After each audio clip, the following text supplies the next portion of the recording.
అందరికీ నమస్కారం. Welcome to it's you TV.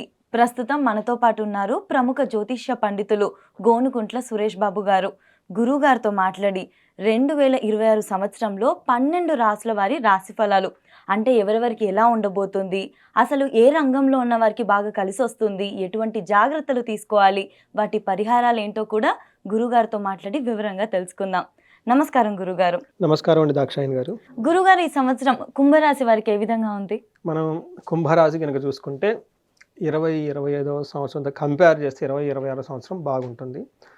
వీళ్ళకి ఏలినాటి శని యొక్క ప్రభావంతో ఉన్నారు, కానీ స్లోగా ఏలినాటి యొక్క శని ప్రభావం తగ్గిపోయి 100% ఉన్న ఏలినాటి శని వీళ్ళకి దాదాపు 20% దాకా వచ్చేస్తూ ఉంటుంది. చాలా తక్కువ శని ప్రభావం వీళ్ళ మీద ఉంటుంది. అయితే వీళ్ళకి ఓవరాల్గా కనుక చూసుకుంటే తటస్థంగా ఉండి లైట్గా ఇబ్బందులు పడే అవకాశం ఉంది. న్యూట్రల్గా ఉండి కొంచెం ఇబ్బంది పడే విధంగా ఉంది. మనం డీటెయిల్స్ కనుక చూసుకుంటే కుంభరాశి 2026 సంవత్సరంలో ఎలా ఉందో తెలుసుకోబోయే ముందు అసలు 2026 సంవత్సరంలో ఓవరాల్గా ఆ ఇయర్కి ఒక ప్రత్యేకత ఉంది. అదేంటంటే లీడర్షిప్ స్కిల్స్ అంటారు, నాయకత్వ లక్షణాలు అంటారు. ఈ సంవత్సరంలో ప్రతి ఒక్కరు అలా ఉంటాయి. అవి రిస్క్ టేకింగ్ ఎబిలిటీస్ పెరిగిపోతూ ఉంటాయి. తర్వాత కొత్తగా ఏదైనా చేయాలి, ఎక్స్పెరిమెంట్ చేయాలి, ఏదైనా సాధించాలని ఒక తపన ప్రతి వాళ్ళలో ఉంటుంది. తద్వారా ఏమవుతుందంటే కొత్తగా ప్రాజెక్టులు స్టార్ట్ చేయటం, కొత్తగా బిజినెస్లు స్టార్ట్ చేయటం, కొత్తగా లేని ఒక జాబ్ని ఏదైనా క్రియేట్ చేసుకుంటూ అందరూ కొంచెం ముందుకు వెళ్ళిపోవాలన్న ఒక ఆలోచన బాగా ఉంటుందన్నమాట.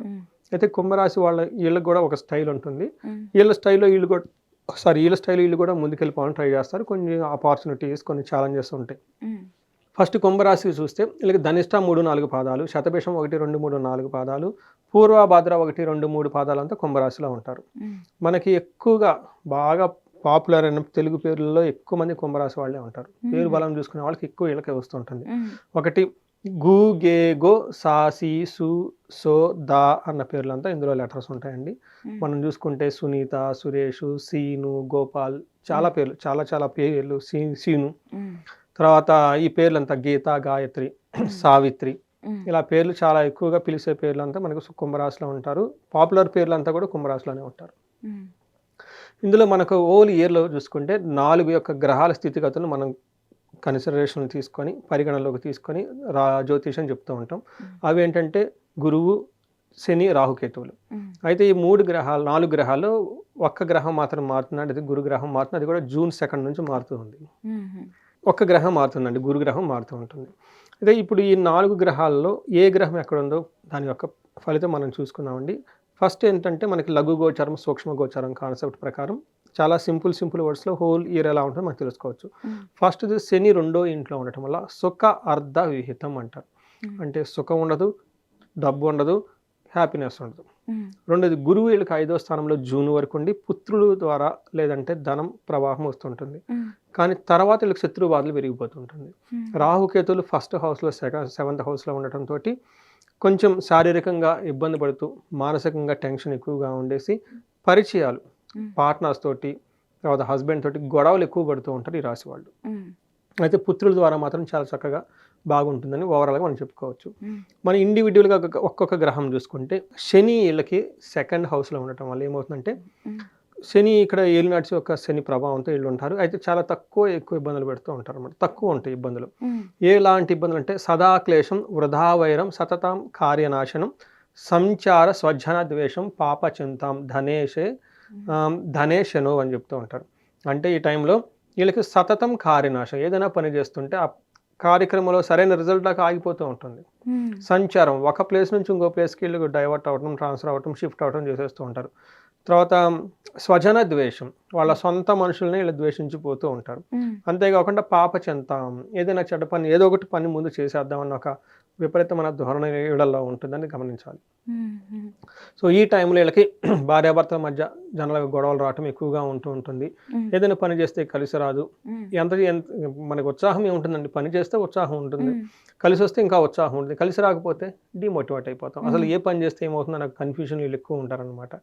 ఏది పట్టుకుంటే ఎక్కడ సినిమాలు అంటారు చూడండి, ఇది పట్టుకుందా లేదో అయిపోతుంది అన్నట్లు మనం ఏది చేస్తే అసలు ఏమవుతుందని భయపడుతూ ఉంటారు.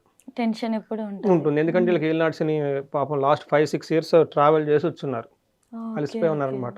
అయితే వీళ్ళు అంతలాగా ఇబ్బంది పడని అవసరం లేదు. స్లోగా వీళ్ళు కొత్త కొత్త పనులు ప్రాజెక్టులు చేసుకుంటూ సిస్టమేటిక్గా ముందుకెళ్తూ ఉంటే బాగుంటుంది.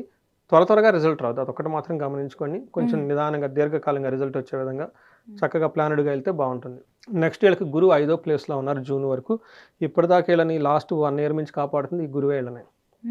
సో రేపు జూన్ వరకు కూడా వీళ్ళని గురువు బాగా రక్షిస్తూ ఉంటారు. ఏ ప్రకారంగా అంటే అర్ధలాభం, ఐశ్వర్యం, స్వకర్మరతి హర్షం, సదా స్వజన సౌఖ్యం చ పంచమస్తద్ భవేద్ గురు అంటారు. అంటే ఈ టైంలో వీళ్ళకి అర్థం ధన ప్రవాహంగా లాభం ఉంటుంది, ఏదైనా కనుక పని చేస్తే అందులో కలిసి వస్తుంది. తర్వాత ఐశ్వర్యం, చక్కగా శోభాయమానంగా ఉంటారు. సదా స్వజన సౌఖ్యం, ఇలా బంధువులంతా కలిసి వీళ్ళని మళ్ళీ కాపాడుకుంటూ ఉంటారు. కొంతమంది ద్వేషించిన, కొంతమంది వీళ్ళకి సపోర్టివ్గా ఉండే అవకాశం ఉంటుంది. అయితే జూన్ తర్వాత కొంచెం ఇబ్బంది పడే పరిస్థితి ఉంటుంది. ఎలా అంటే ధారాపుత్ర విరోధచ్చ స్వజనే కలహస్తద చోరాగ్ని నృప భీతి చ షష్టమస్తేద్ భవేద్ గురువు అంటారు. 6వ ఇంట్లో కనుక గురువు ఉంటే ఏమవుతుందంట, ధారాపుత్ర విరోధచ్చ అంటే భార్యతోటి పుత్రులతోటి గొడవ పడుతూ ఉంటారు. నెక్స్ట్ స్వజనే కలహస్తద, ఇప్పటిదాకా సొంత మనుషులు వీళ్ళు మా వాళ్ళు అని హక్కును చేర్చుకున్న వాళ్ళు, సొంత జనాలు వీళ్ళని కోపడే అవకాశం ఎక్కువగా ఉంటుంది. చోర అగ్ని నృపభీతి, దొంగల వల్ల, తర్వాత రాజుల వల్ల, లేదంటే బాసు వల్ల, లేదంటే అగ్ని, వీటి ద్వారా వీళ్ళకి భయపడే అవకాశం ఎక్కువగా ఉంటుంది. సో వీళ్ళకి జూపిటర్ వీళ్ళకి అంత అనుకూలంగా లేరు కాబట్టి జూన్ తర్వాత కొంచెం జాగ్రత్తగా ఉండాలి. ఫస్ట్ హౌస్లో రాహు ఉండటంతో అగైన్ ధారాపుత్ర విరోధచ్చ, భార్యతోటి పిల్లలతోటి గొడవ పడుతూ ఉంటారు.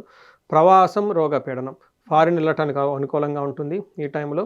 కానీ హెల్త్ కాంప్లికేషన్స్గా ఇబ్బంది పడుతుంటే అర్ధ హానిర్ మహా కష్టం, ధనానికి వీళ్ళకి డబ్బులు అయితే ఉండవు చేతిలో, వచ్చిన ధనం అంట అప్పులు కట్టుకోవటం అవన్నీ చేస్తూ ఉంటారు. ఎందుకంటే ఏలినాటిలో చాలా అప్పులు చేసుకుంటారు వీళ్ళు. డబ్బు ఎలా వస్తుంది అలా పోతుంది, అలా పడతారు, ఇలా యూపీఐ వెళ్ళిపోతుంది. అదేదో మెరుపు తీగ అన్నట్లు ఆ సినిమాలలో వీళ్ళకి చేతిలో నిలవదు, అసలు ఆ డబ్బు వచ్చిందో పోయిందో తెలియదు, అట్లా ఉంటుంది అనమాట. వీళ్ళకి మహా కష్టం, అద్భుతమైన కష్టాలని పడుతూ ఉంటారు, ఇబ్బందులు పడుతూ ఉంటారు. ఓవరాల్గా ఇంకా చూసుకుంటే వీళ్ళకి 7వ ఇంట్లో కేతు ఉండటంతో పార్ట్నర్స్ తోటి, లైఫ్ పార్ట్నర్స్ తోటి, భార్యలతోటి గొడవలు అయ్యి ఆటంకాలు వచ్చే అవకాశం ఎక్కువగా ఉంటుంది. సో ఒక రకంగా చూసుకోవాలంటే వీళ్ళకి ఇప్పటిదాకా చెప్పుకున్న ప్రాబ్లమ్స్ లిస్ట్ పెద్దదైనా కానీ వాటి యొక్క రేంజ్ తీవ్రత చాలా తక్కువ ఉంటుంది. అందుకని తటస్థంగా ఉంటుంది, కొంచెం బెటర్గా కొంచెం ఇబ్బందులు పడే అవకాశం ఎక్కువగా ఉంటుందని గమనించుకోవాలి. బట్ వీళ్ళకి ఏంటంటే స్లో అండ్ స్టడీ, ఈ టైంలో పెద్ద పెద్ద పనులు చేయటం, కొత్త వాళ్ళని నమ్మటం, ఇదంతా సహజం. వీళ్ళకి లిస్ట్ ఉంటుంది, ఒక 4-5 పాయింట్లు నేను ప్రతిసారి చెప్తూ ఉంటాను. ఫస్ట్, ధనం రాదు, మీ ధనం వేరే వాళ్ళకి ఇస్తే అది మీకు చేనికి రావటం అసంభవం. రెండోది, కొత్త బిజినెస్ చేశారా, మీ డబ్బులు అందులో పెట్టుబడి పెడుతూనే ఉంటారు కాబట్టి మీకు వచ్చేది ఏముండదు. నెక్స్ట్, కొత్త వాళ్ళు ఎవరైనా మీ చుట్టూ వచ్చేసి ఏంజల్ లాగా, దేవత దూతలాగా కనపడ్డారంటే వాళ్ళ తర్వాత డేవిల్స్ లాగా అయిపోతారు. జాగ్రత్తగా ఉండాలి. అదేదో ఒక సామెత చెబుతారు మనకి ఇంగ్లీష్లో, ఏమంటే an known enemy is far better than the unknown angel అని చెప్పేసి అంటూ ఉంటారు. తెలవని దేవకన్య వచ్చి మన ముందు నృత్యాలు చేస్తే నమ్మేదానికంటే తెలిసిన దెయ్యాన్ని దగ్గర పెట్టుకోవటం నయమంటాం. దెయ్యం మనకు తెలుసు కాబట్టి అందుకని చెప్పేసి ఎవరితో పడితే వాళ్ళు నమ్మకుండా జాగ్రత్తగా ఉండటం, పేషెన్సీగా ఉండి ఈ టైంలో కొత్త కొత్త పనులు స్టార్ట్ చేయొచ్చు. బట్ స్లోగా రిజల్ట్ ఉంటుంది అనేది ఒక మైండ్లో పెట్టుకుంటే చక్కగా ఉంటుంది. సో ఉన్న దాంట్లో చక్కగా అదేదో అంటారు సామెతంగా ఒకటి, మంచం ఉన్నంత వరకే కాళ్ళు జాపుకోవాలి, ఎక్కువగా జాపుకుంటే కొంచెం ప్రాబ్లం వస్తుంది. కొంచెం న్యాచురల్గా, సింపుల్గా, హంబుల్గా ఉంటే ఈ రాశి వాళ్ళకి చాలా బాగుంటుంది. ఖచ్చితంగా గురుగారు. ఈ రాశి వారికి మనం గ్రహాల పరంగా చూసాం కదా, ఒకసారి నక్షత్రాల పరంగా కూడా చెప్తారా? ఇక ధనిష్ట, శతభిష, పూర్వ, భాద్ర నక్షత్రం అండి. ఒక వెరీ ఇంట్రెస్టింగ్ థింగ్ నేను అబ్జర్వ్ చేశానండి. ఇది 3వ ఏడు నేను రాశి ఫలాలు చెప్పటం. శతభిష నక్షత్రం కనుక చూసుకుంటే, నేను కెరియర్ పబ్లిక్లో ఇలా లైఫ్ వచ్చిన దగ్గర నుంచి చూసుకుంటే కాల్స్ వస్తే ఎక్కువ ప్రాబ్లమ్స్ శతభిష వాళ్ళకే ఉంటాయి. ఎందుకంటే ఈ నక్షత్రం గురించి నేను ఈ ఆన్లైన్లో ఇలా మీడియాలోకి ఇంతకాలం కంటిన్యూ అవడానికి కారణం శతభిష నక్షత్రం వాళ్ళే. నేను అంతకుముందు 2-3 నక్షత్రాలు చేశాను, అది సరిగ్గా అవ్వాలి వైరల్. ఈ శతభిష నక్షత్రం ఎప్పుడైతే చేశానో తెగ వైరల్ అయిపోయింది. దాదాపు 1 లక్ష దాకా వ్యూస్ వచ్చినాయి, చాలా ఫోన్ కాల్స్లు, ఎంక్వైరీస్ అలా వెళ్ళిపోయింది అనమాట.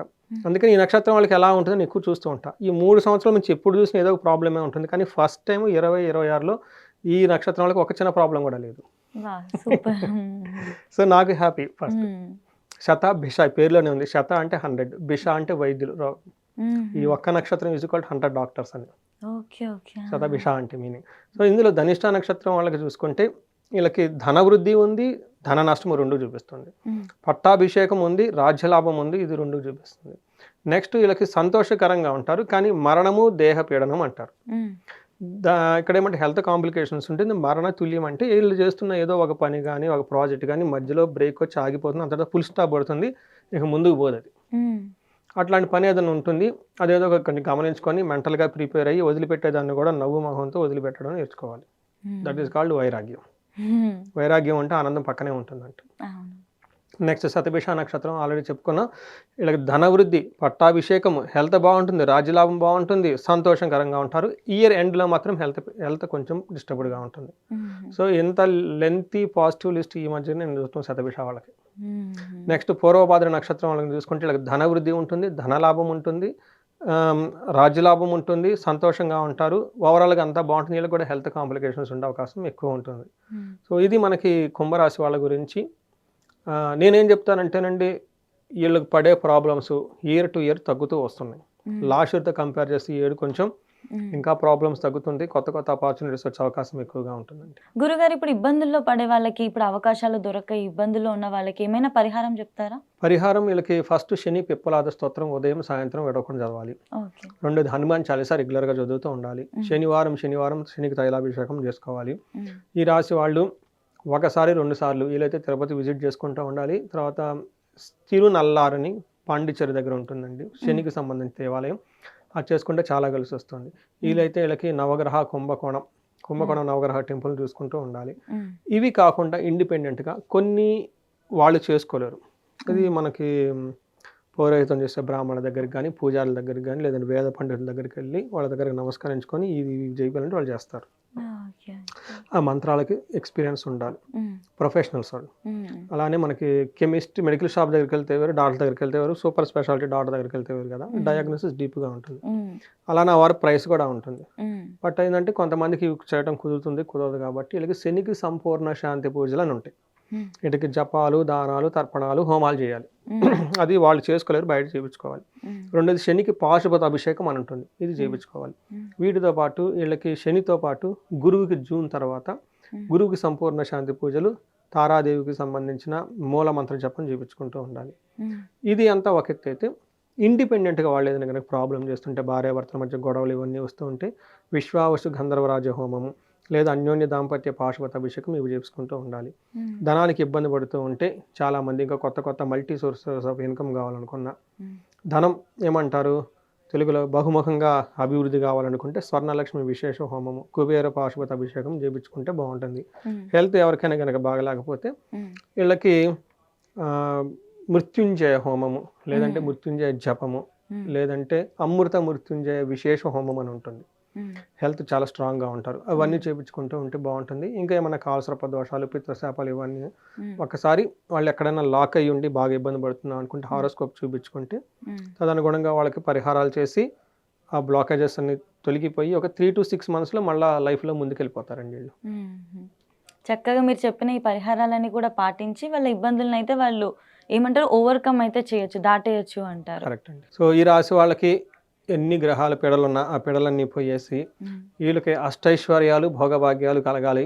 ఈ 2026 సంవత్సరంలో వాళ్ళు ఒక 20 times బాగా ఫాస్ట్గా ముందుకు వెళ్ళిపోవాలని చెప్పేసి మనం కోరుకుందామండి. మనస్ఫూర్తిగా గురుగారు, ధన్యవాదాలు.